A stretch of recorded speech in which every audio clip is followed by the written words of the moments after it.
నమస్కారం ఘంటారావానికి స్వాగతం ముందుగా ప్రధానాంశాలు కాసేపట్లో కేంద్ర మంత్రి నిర్మలతో చంద్రబాబు భేటీ అమరావతిలోని ప్రాజెక్టులపై ప్రెజెంటేషన్ ఇవ్వనున్న సీఎం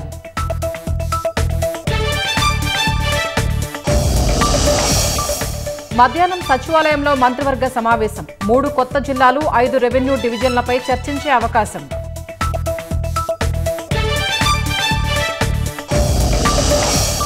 రాష్ట్రానికి పొంచి ఉన్న మరో తుపాను ముప్పు నేడు నెల్లూరు తిరుపతి జిల్లాల్లో భారీ వర్షాలకు అవకాశం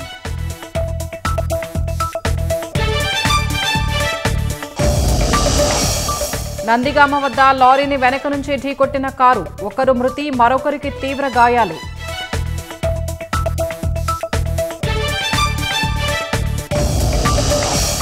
పాకిస్తానీలకు వీసాల జారీ నిలిపివేసిన యుఏఈ భిక్షాటన నేరాల్లో పాల్గొంటున్నారని చర్యలు